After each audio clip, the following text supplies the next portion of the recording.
overworked and can't get people to help him test. Read between the lines there. You know, the doctors that I've been speaking with, the doctor I've spoken with, and other doctors are saying, yes, it is serious. We are in a bad situation. Prime Minister Gaston Brown is saying, yo, it is as dangerous as it has ever been. He said that last week, and guess what? It's more dangerous this week. And yet, police in cars, in police cars, police buses, police vehicles, masks around their chin. Like, I mean, I just don't understand. We have how many people we have? We have 37 active cases supposedly. It's going to be more than that because they didn't announce the other cases that were apparently yesterday. And we have hospitalized. Who knows how many we have hospitalized? Who knows how many we have on ventilators? Who knows how many we have? You know what I mean? Like, it's just the lack of information. The information needs to be loud and clear. It needs to be public service announcements. It needs to be. People here are acting like it's not happening to us. You know, do the mathematics. Check out the United Kingdom and the United States. Check out how many people have tested positive compared to how many people have died in those two countries. And then check out how many people have died in Antigua. What is it, 7 now? Compared to how many people have tested positive. Antigua has one of the highest death rates in the world. Why do you think that is? Is it because we suck so bad at medicine? No, it's not that.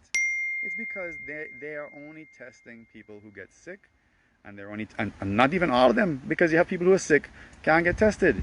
You think, for example, if I woke up this morning and I had a little fever and I had some joint pain, I could go and get a government PCR test?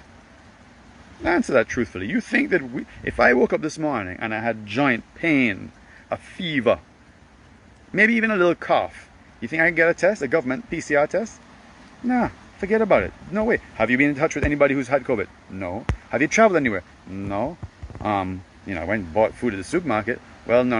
You just, if it gets worse, let us know. That's what you're gonna hear.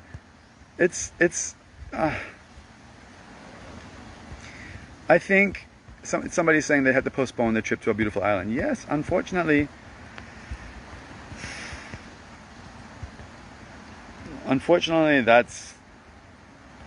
that's one of the things that I discussed in March, April, May, and June on my Facebook broadcast was every other country in the world is going to deal with their COVID, and we're going to be stuck in denial until we can't possibly hide it anymore.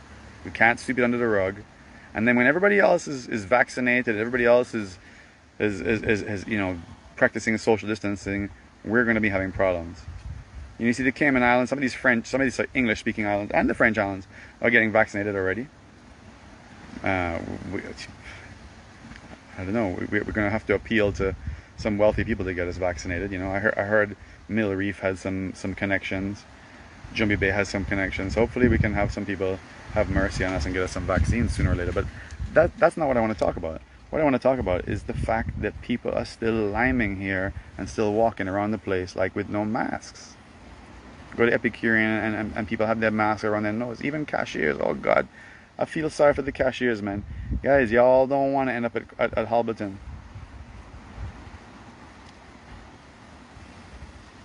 Anyway, I'll reiterate one last time. Doctor I spoke to today and yesterday said that yes, we are out of control right now with COVID numbers and people who are unwell, and that he is advising me to keep my kids out of school here in Antigua. It's just one child going to school, and yeah, we're not sending her to school. This is real, and people are dying here in Antigua, and more will die because of carelessness. Carelessness, man. You know, like, I know a lot more first-hand information, but I don't want, you can't, the thing about this thing is it's such a stigma attached to people who are unwell that you don't even want to say, oh yeah, my friend who lives in this community, they tested positive. You don't even want to do that. But the reality is that, you know, we should be saying, hey, I have COVID. You know, say it loud. If you got COVID, if you're feeling unwell, put it on Facebook. Guess what? I have lost my taste, I've lost my smell, and I call the doctors and they tell me to chill out and see if it gets better. You know, like, this thing is around, man. Stop behaving like it's not. Anyway. Yep. Tired. Listen, I'm tired too of the stupidity that I'm seeing here. And it's going to affect all of our businesses. Because we're going to have a lockdown here next. I was been saying for a long time that Antigua will never have another lockdown, right? But it's unfortunate that I think we will, because people are not listening. They're not listening to Gaston Brown. And they're not listening to me, of course not. They're not listening to anybody else. They're just doing as they like. And I believe it's because this government has to pussyfoot around with the facts. The facts are